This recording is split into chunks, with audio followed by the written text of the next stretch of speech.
Allez, c'est parti. Alors, bienvenue sur ce sujet. Est-ce que l'intelligence artificielle va remplacer les designers dans l'industrie horlogère? Voilà, c'est en version longue. En version courte, c'était intelligence artificielle et designer. C'était l'idée de ce talk. On avait tous entendu parler depuis l'année dernière de ChatGPT, encore plus cette semaine ou la semaine dernière, car la nouvelle version de ChatGPT est sortie. Avec ces outils incroyables. On avait moins entendu parler de Midjourney, en tout cas le commun des mortels avait moins entendu parler de cette application tout à fait incroyable et qui peut-être, ça c'est la question à laquelle on va essayer de répondre, mais on n'aura pas assez de temps je pense, elle remplacera demain les designers, j'espère pas, parce qu'ils sont quand même très beaux nos designers. Alors je vais présenter notre audience. Anouar Corti, bonjour. Bonjour. Est-ce que tu veux te présenter un petit peu pour notre audience en folie? Oui, alors je suis Anouar Corti, comme tu viens de le dire. Je suis le fondateur du site tendancehorlogerie.com, qui a été fondé en 2009.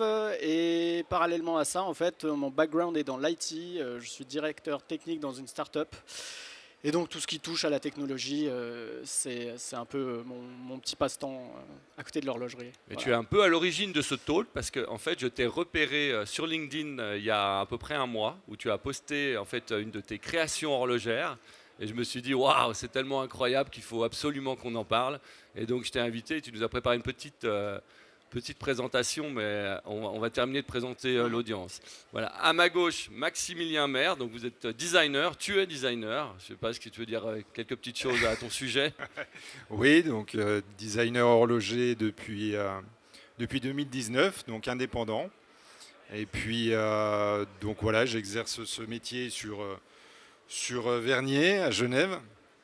Et je suis heureux d'être convié par toi à ce talk sur un sujet qui est quand même assez intéressant parce que ça nous concerne tous, pas seulement nous en tant que créa, mais on va dire la communauté humaine.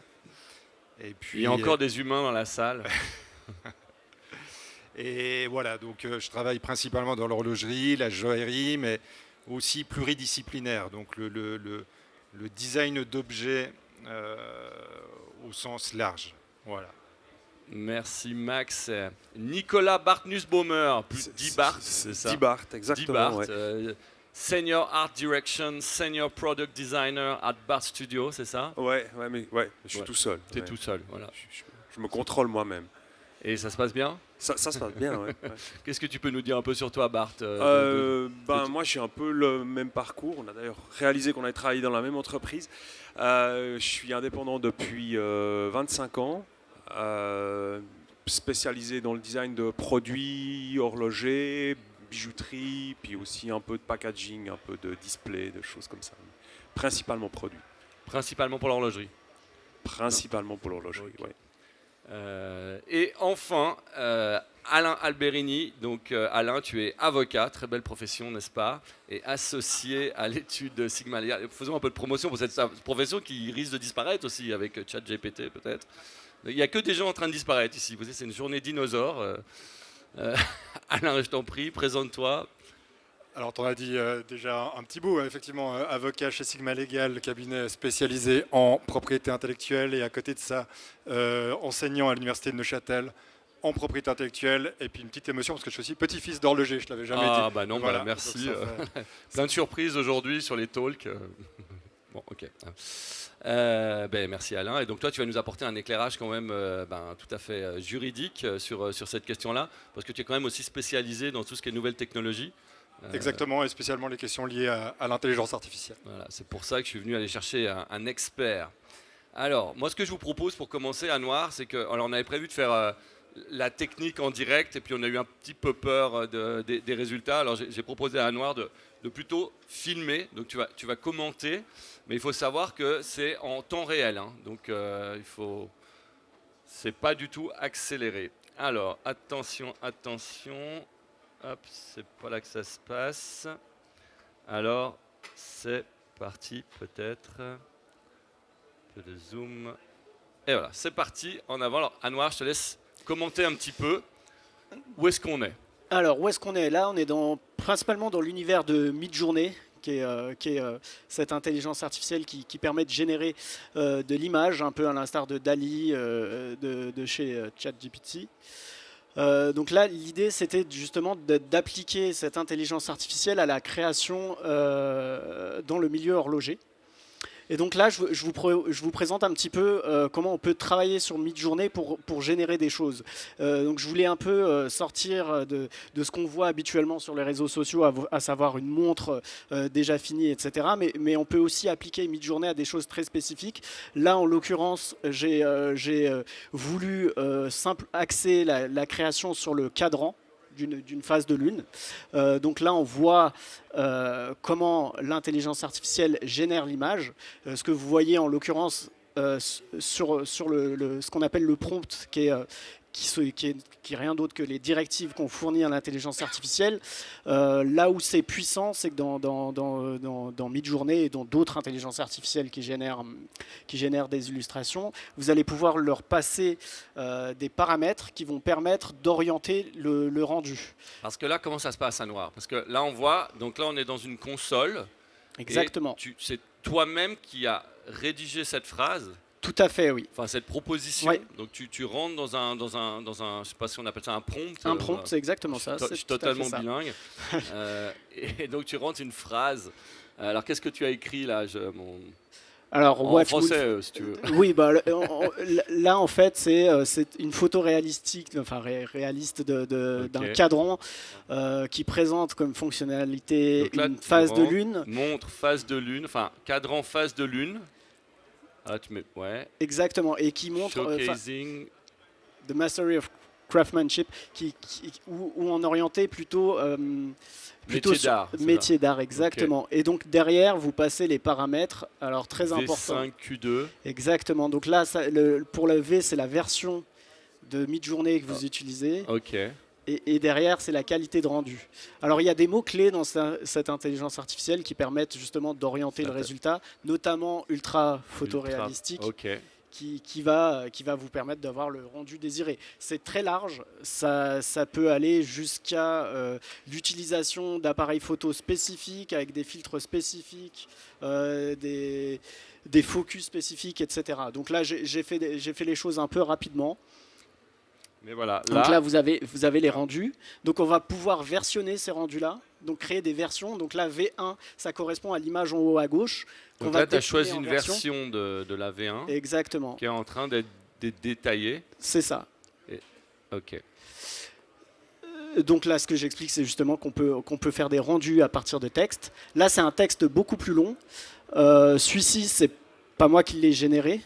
Ouais, vas-y. À la fin, on verra un outil qui permet d'avoir ce type de prompt. Et donc, mon idée, c'était de créer... Donc là, c'était plutôt l'appliquer justement à l'horlogerie. Je suis directeur de produits dans une maison horlogère. On m'a proposé de prendre en main un projet. Et donc là, j'ai voulu créer un modèle qui n'existe pas encore sur le marché et qu'on va créer. Donc notamment dans la collection Octo de Bulgarie, une montre de plongée. D'accord, donc voilà. Tu lui as donné une photo ou Non, c'est juste du prompt. Donc il est juste allé chercher... Exactement, il est juste allé chercher et donc là on a les différents rendus qu'il nous propose. Ensuite, ça vous permet de faire le choix et puis de décliner votre choix, enfin de pouvoir créer des versions de ce choix-là. Donc là, si on peut continuer la vidéo, je crois que je me suis orienté sur la version 3, donc celle qui est en bas à gauche. Donc là, tu demandes des variations d'une des 4 propositions. Ça permet un peu d'entraîner l'intelligence artificielle, parce que plus vous lui demandez de variations, plus il va tenter des choses. Donc là, on a un résultat par rapport à ta variante, c'est ça? Exactement, voilà. Avec quelques différences, notamment. Je vois que les designers sont inquiets. Là, on regarde par exemple sur la lunette. Vous allez avoir une lunette un peu différente sur les graduations, des choses comme ça. Donc ça permet. Et là, tu demandes. Attends. Exactement. Et là, j'ai l'image. Donc j'ai l'image finale. Hein. Je pense qu'elle y est derrière. Donc voilà, donc ça c'est celle que j'ai choisie comme une image définitive. Bien sûr, on pourrait améliorer encore, hein. On pourrait créer, rajouter des filtres par-dessus, etc. Par contre, c'est écrit Bukhara. Ah oui, alors, pour l'instant, c'est là où le bas blesse sur C'est Midjourney. une vraie contrefaçon, quoi. C'est que au niveau des textes et au niveau des chiffres, parfois, il s'emballe un petit peu. Mais c'est toujours... Enfin, il faut savoir que c'est une version bêta, hein. On est encore sur de la version bêta. C'est une solution qui a débuté en 2019. Donc Bêta, ça veut dire que c'est pas écrire, par exemple. alors bêta, ça veut dire que c'est pas la définitive. C'est encore en test. Et puis je pense que c'est l'utilisation qui va déterminer justement les features qu'on aura dans le futur. Je avance un petit peu. Tac. Donc voilà, donc là, le fait de lui mettre que c'est ma favorite, Ah, la Bukhara. voilà. Le fait Ouais. de la liker permet à l'intelligence artificielle de dire ce résultat plaît, donc je vais garder cette méthode de travail pour la suite. On voit, enfin, pour ceux qui connaissent l'horlogerie, il y en a certainement dans la salle, on voit certaines inspirations, hein. Peut-être qu'on en parlera après, Oui, notamment au niveau juridique, où est-ce qu'on va piocher certaines choses, enfin, où est-ce que... Mais on peut aussi, là ce que j'expliquais, c'est que ce que Midjourney permet de faire, c'est aussi de prendre deux images et puis de les mixer et créer un résultat unique. Donc là, je vous montre l'exemple en partant de cette montre que j'ai générée et puis d'une Panerai. Et puis Midjourney va mixer les deux pour créer une image que vous allez voir là. C'est assez On est intéressant. en temps réel, hein, faut... C'est assez intéressant. C'est-à-dire que On peut imaginer plein c'est en quelques secondes. d'applications. Notamment si on veut, lorsqu'on fait de l'illustration, si on veut avoir un background ou des choses comme ça différents, et ça permet de joindre deux images pour en générer une. Donc voici le résultat en partant d'une Panerai et de l'image que j'avais au départ. Donc là, ce que je vous expliquais, c'est qu'on peut créer des itérations. Et l'application, je pense que, de mon point de vue, là où ça devient intéressant, c'est que ça permet d'optimiser les processus de création. Et donc là, on va mettre pause là-dessus, parce que là, c'est très intéressant. Ah, ouais, ouais. On va revenir un petit peu. Tac. C'est bon. Voilà. Donc là où ça devient intéressant, c'est que l'intelligence artificielle, c'est pas quelque chose de figé. C'est-à-dire que les différentes solutions vont pouvoir communiquer entre elles, parce que toutes les intelligences artificielles sur le marché actuellement, celles qui sont open source, proposent ce qu'on appelle des API qui permettent de communiquer entre elles. Alors récemment, il y a une startup qui a créé un plugin pour ChatGPT que je vous montre ici, et qui vous permet, via ChatGPT, de générer un prompt pour Midjourney. Ah oui. Voilà. Oui, parce qu'ils ne sont pas liés du tout, hein. C'est pas du tout les mêmes. Exactement. Et donc, ça vous facilite le travail, notamment sur les paramètres de filtre, etc. Et donc, il vous suffit de taper sur votre prompt ce que vous voulez. Et derrière, vous allez avoir le prompt à insérer dans Midjourney. Donc on est même déjà en train de remplacer la personne qui tape les paramètres. Où il y aura toujours une personne, je pense à l'origine, mais ça peut être... À la fin, tu as besoin de personne. Ouais, à la fin, à la fin, ils font des montres, ils les portent. Et donc, avec cet outil, on peut. Alors, il propose pas mal de choses, entre autres, hein, notamment pour ce qui est de. Je continue la vidéo, ouais. Oui.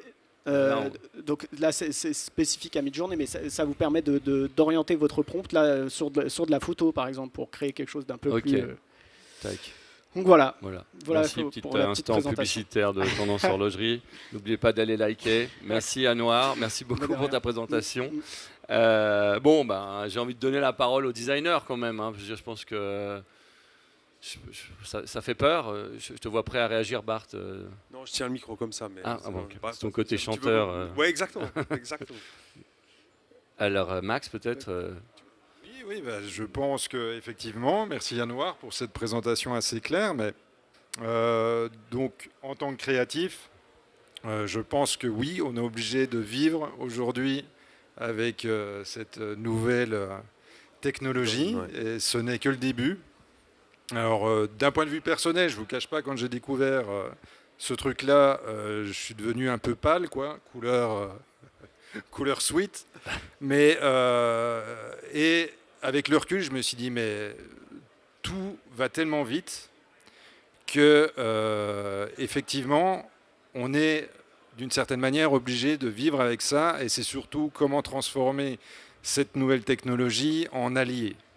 Et dans un métier qui correspond au nôtre, donc principalement dédié à l'horlogerie, c'est vrai que ça demande beaucoup de précision, des étapes assez claires, mais en ayant pratiqué donc ces différents outils, et un autre que tu n'as pas évoqué, que j'ai découvert sur le tard, mais qui s'appelle Stable Diffusion, qui permet par exemple dans une étape de création, en tout cas sur une cuisine, parce que chaque designer, Bart l'expliquera aussi, mais chaque designer a une cuisine personnelle, et en fonction de la cible, donc ça peut être aussi bien du fashion que du luxe. Je pense principalement au fashion ou des déclinaisons, on va dire, pour des collections qui peuvent regrouper 40 modèles sur des marques spécifiques. Je pense qu'un outil comme celui-ci peut vraiment être intéressant sur les itérations, donc c'est-à-dire les déclinaisons à partir d'une idée. Quand on reçoit un briefing d'une marque, on reçoit des images qui sont généralement liées à la concurrence, et notre but, c'est de digérer ce briefing pour ensuite en faire un débriefing interne. Et dans cette étape 1, à partir d'une esquisse, d'une idée, je pense que ce type de technologie peut vraiment être un allié dans notre process de création. Alors Bart, qu'est-ce que tu en penses? Allié, ennemi Alors, ennemi pas, non, moi je le vois vraiment comme un complément. Je pense que c'est intéressant pour ouvrir des pistes aussi. Moi je travaille seul, donc c'est la seule personne avec laquelle je peux vraiment, comme les projets sont confidentiels, j'en parle pas, donc je suis la seule personne que je consulte. Donc je trouve intéressant maintenant, je trouve que le résultat final, rien n'est utilisable en l'état, quoi. Il y a encore aujourd'hui besoin d'un être humain qui connaît vraiment le truc dans le détail pour mettre les choses en place correctement, à commencer par le logo. Et puis on voit aussi qu'une vue pour le moment de l'objet. On voit la montre frontale comme ça, et moi je travaille pas du tout comme ça. Je travaille que en 3D, et puis la montre elle est construite autour d'un mouvement qui est précis. Il y a une architecture, il y a un poignet, il y a beaucoup de choses qui sont pas du tout prises en compte aujourd'hui, mais ça pourrait arriver. Mais je pense qu'à la fin, il restera quand même des gens ultra spécialisés comme on l'est nous pour finaliser ces projets. Et le danger, c'est l'impression de facilité, mais à la fin, c'est pas. Il faut quand même un pro pour utiliser le truc. Alors moi, j'ai peu de clients qui me demandent 40 variations de la même chose, donc je vois pas la même utilité que toi tu y vois. Mais c'est clairement à la fois inquiétant et à la fois intéressant, quoi. Donc plutôt même excité par l'outil. En fait, il y a toujours eu des outils finalement. Mais parce clairement. Bon, vous êtes jeune, mais quand vous avez commencé au début, il y a le crayon, puis après, qu'est-ce qui s'est passé? Vous avez vu arriver des outils aussi. Oui, le crayon. On a commencé les deux avec l'informatique déjà, mais on a commencé avec des gens qui étaient totalement opposés à faire de la création à l'ordinateur. Moi, j'ai encore bossé à la main chez mes deux premiers patrons, et puis je faisais encore beaucoup d'esquisses à la main que je présentais à des clients il y a 6, 7, 8 ans. Et puis aujourd'hui, je fais absolument plus que de la 3D parce que je trouve ça plus efficace et plus intéressant, que je peux montrer différentes vues du même objet. Moi, je travaille jamais en vue de face, que en vue de face, parce que je trouve qu'il manque. Une montre, c'est une sculpture, donc il faut voir ce qui se passe sur l'ensemble de l'objet, quoi.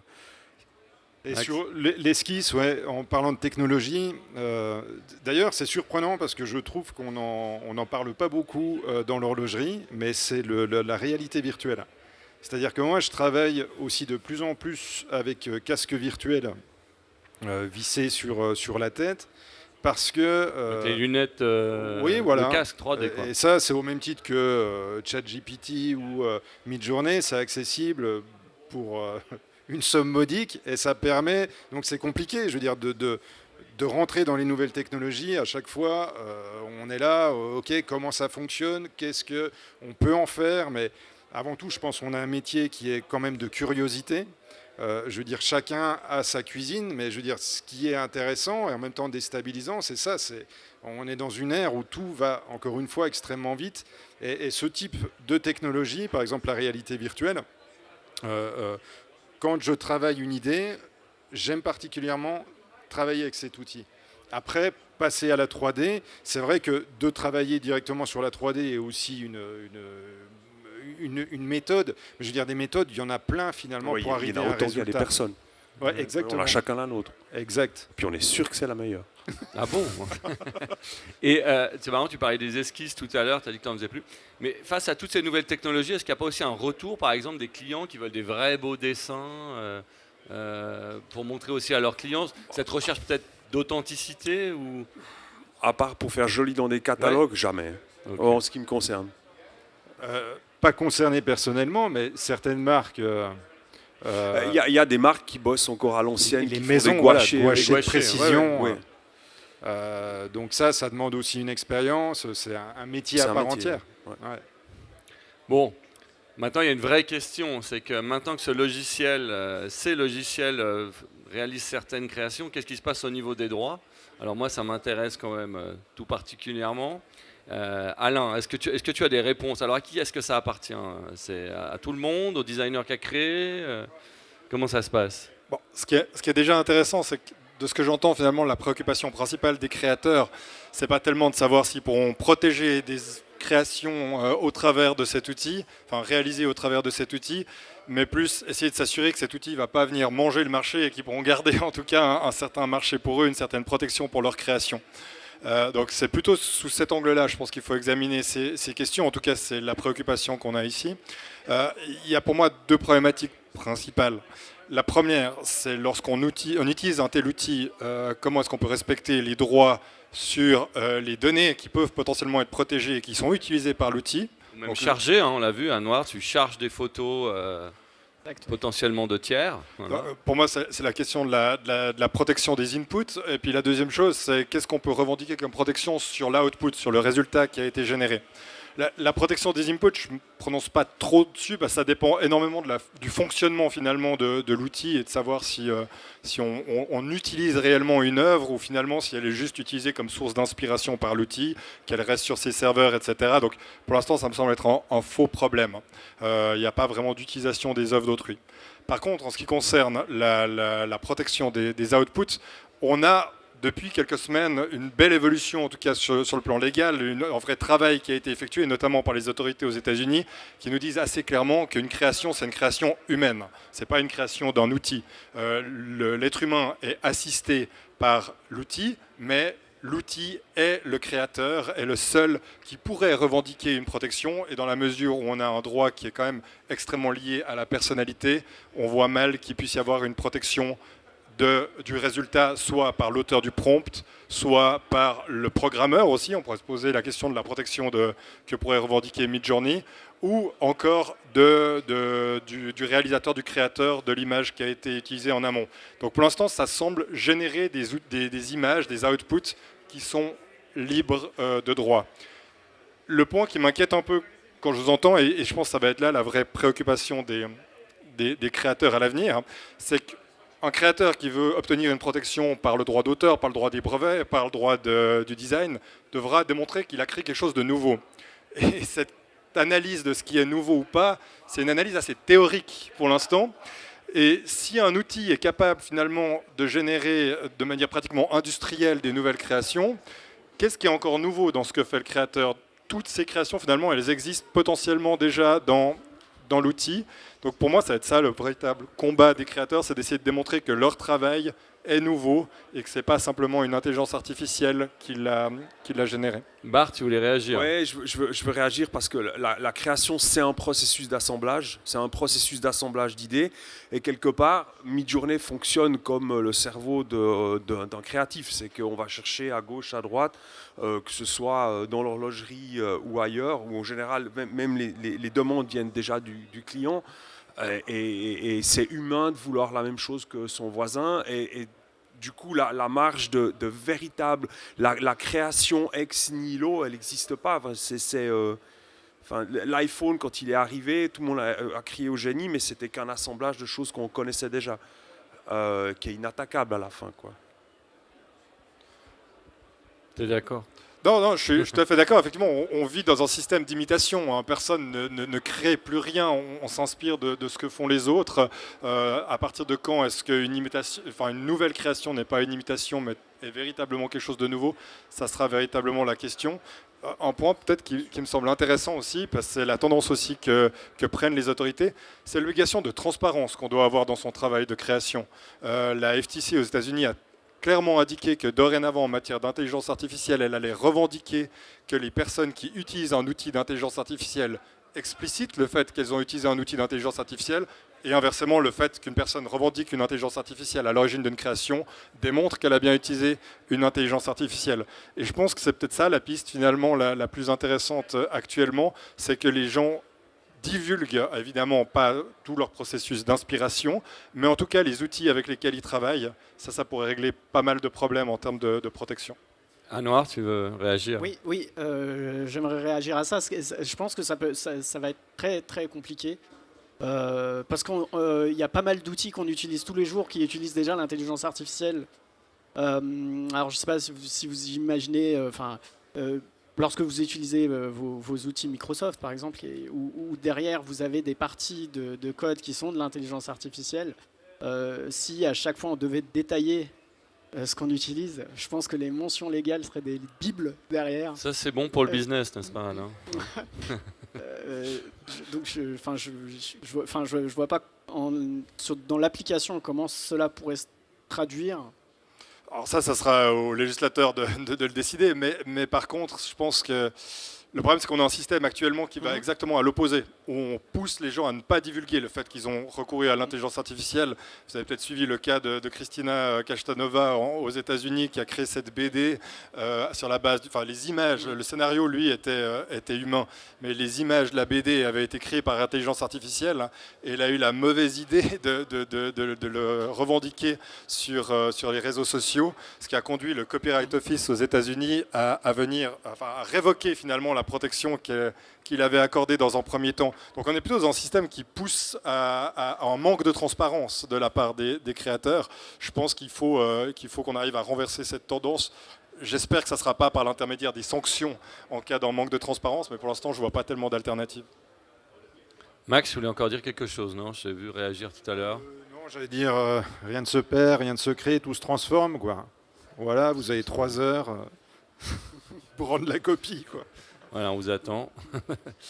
Qu'est-ce que je voulais dire? Oui, par rapport à la protection, hein, tu avais l'air de dire, parce que j'ai l'impression que le détail, hein, si tu veux vraiment arriver à sortir une image, d'ailleurs j'en profite pour dire, j'ai mal fait mon travail, toutes les images de ces talks ont été générées par l'intelligence artificielle, sachez-le. Voilà.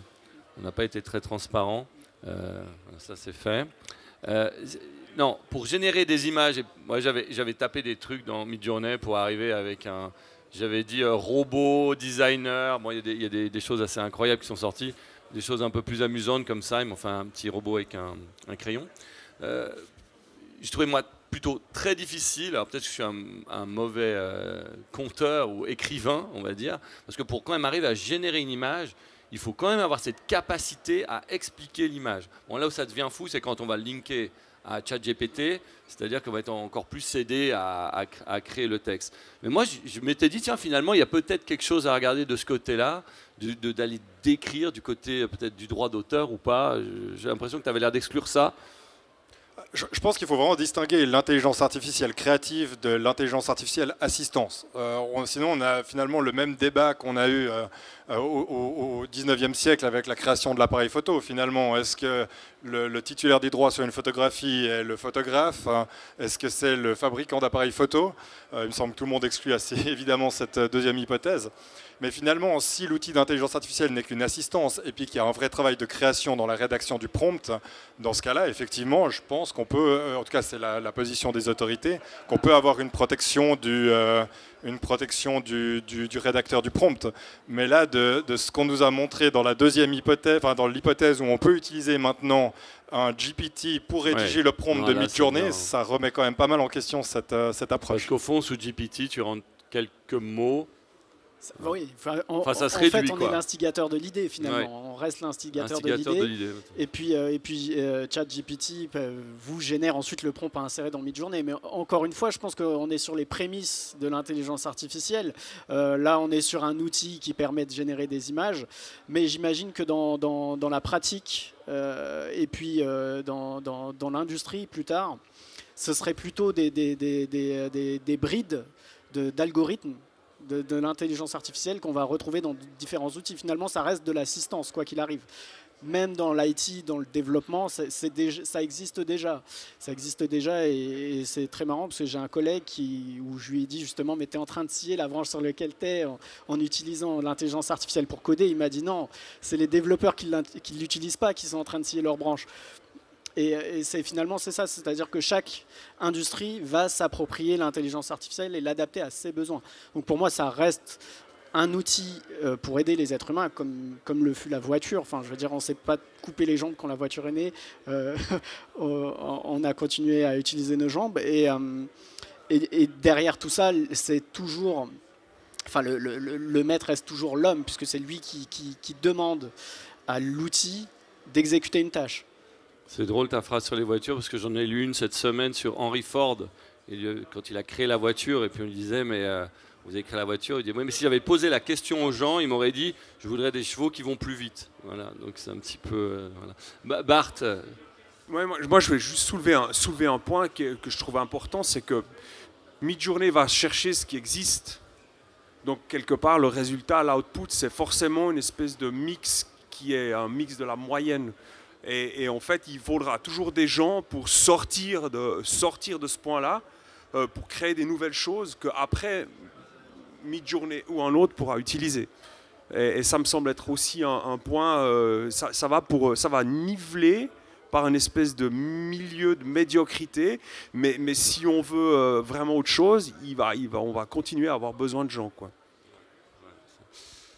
Et alors on approche gentiment de la fin de notre talk, mais j'ai une dernière réaction parce que hier je suis allé visiter un autre plus petit salon là du côté de Palexpo. Je ne sais pas si vous avez entendu parler de ce salon. Il y a quelques marques qui exposent aussi en parallèle à Time to Watches. Et puis j'ai réagi à ton post, Max. Tu as vu, je t'ai fait un petit message sur Instagram hier soir. J'étais sur un salon d'une marque qu'on ne citera pas. Et alors eux, ils ont ressuscité via ChatGPT un designer décédé donc.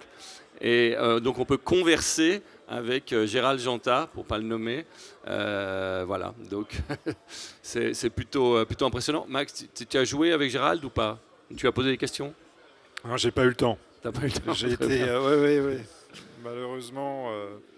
Non, mais c'est intéressant. Ça laisse très interrogatif tout ça par rapport à cette nouvelle technologie.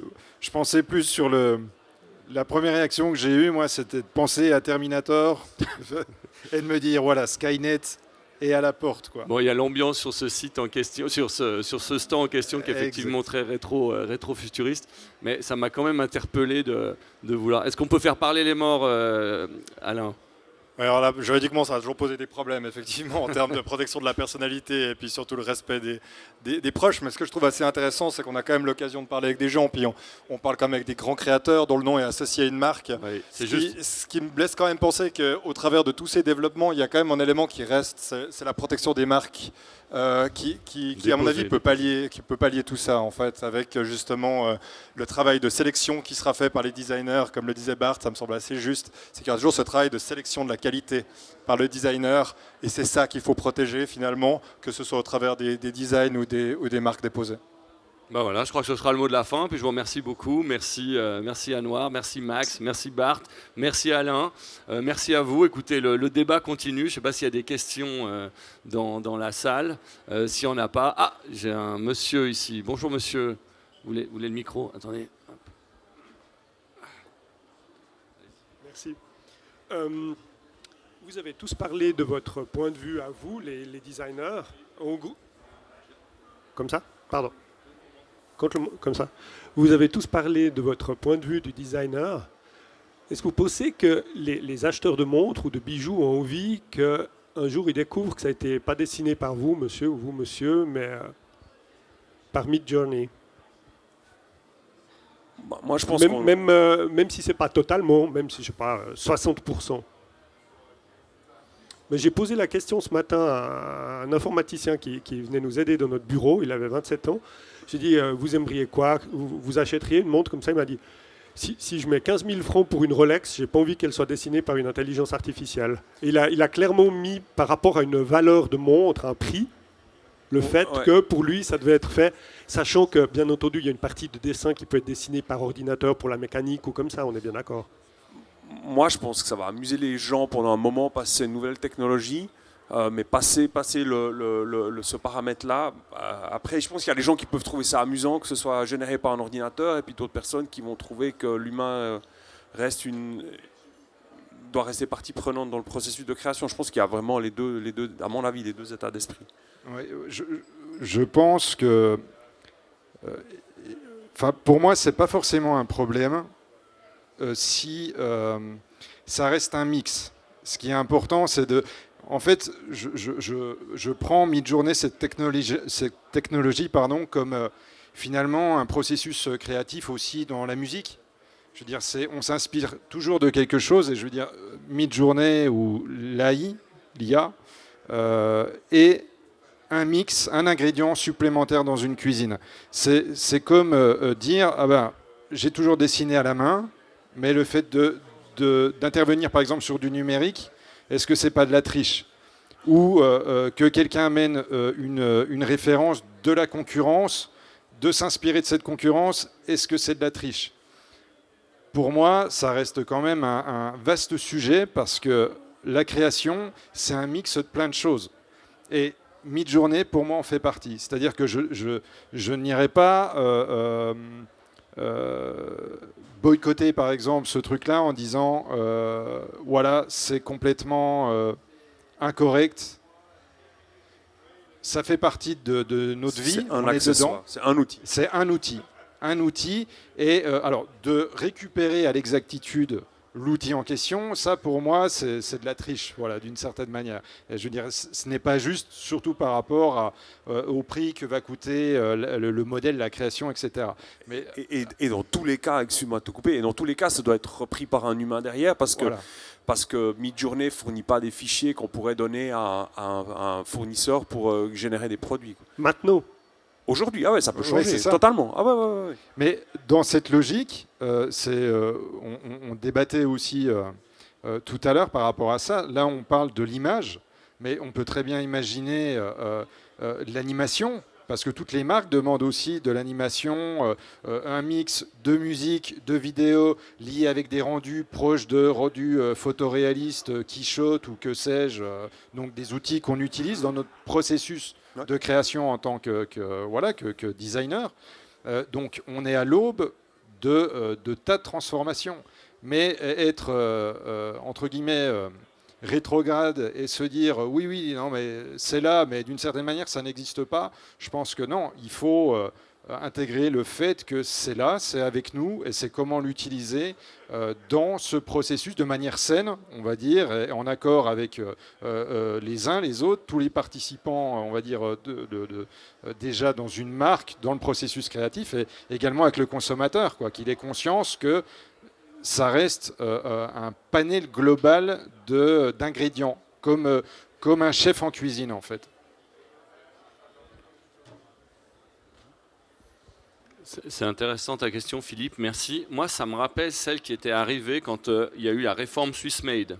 C'est-à-dire que quand on a commencé à parler du Swiss Made et de la réforme qu'il y a eu il y a quelques années, finalement, le grand public n'était pas au courant que pour avoir une montre Swiss Made, il fallait à peu près, je vais résumer, pardon, je m'excuse, 50%. Donc 50. En fait, on était passé à grand renfort de publicité à 60%. Et les gens étaient sous le choc. Je me souviens que, je ne sais pas si tu veux dire 2-3 mots, Alain, sur le sujet. Non, mais je rejoins ce problème de transparence. Le fait qu'une création fasse intervenir de l'intelligence artificielle, comme le disait Anouar avant, c'est une réalité. Toute création fait intervenir une part de digitalisation et une part d'intelligence artificielle. Maintenant, c'est quel quota est-ce qu'on va mettre pour revendiquer une création humaine? Mais on a eu le phénomène Swiss Made. Effectivement, on a obtenu un label Swiss Made on va avoir un phénomène identique avec la sustainability, où on sait qu'on va avoir des critères aussi en termes d'écologie. Je suis à peu près certain que le prochain critère qui va être revendiqué en termes de transparence par le consommateur, ça va être le human-made. Ouais. Ça semble logique. Ouais, bon. Est-ce qu'il y a encore des questions peut-être? Non. Bon, moi je vous propose de clôturer ce talk et bien sûr de venir nous trouver si vous voulez venir discuter encore un petit peu avec nous autour d'un café. J'en profite pour remercier bien évidemment Anouar, merci à toi, merci Max, merci Bart, merci Alain, merci Mestel, merci Swap, merci Showcase pour la captation et puis pour tout ce qui vient ensuite. Bilan, le cabinet Micheli et Alchimia, merci à vous, c'est grâce à vous si aujourd'hui on peut prendre la parole et puis venir échanger sur toute l'actualité chaude de l'horlogerie. Ça continue toute la semaine. Tout de suite après nous, à 11h, sauf erreur, Anders Modic, brillant journaliste notamment du New York Times, va venir parler attendez, j'ai un slide, c'est formidable, je vais tout pouvoir vous dire, sur la renaissance d'une marque horlogère. Ça se passe en anglais avec Karl Sushi, LK et puis la maison Lebois & Co. Voilà, donc ne zappez pas. Ah, c'est à midi, ben voilà, on a encore le temps de discuter. Voilà. Ben, merci à vous et à très vite.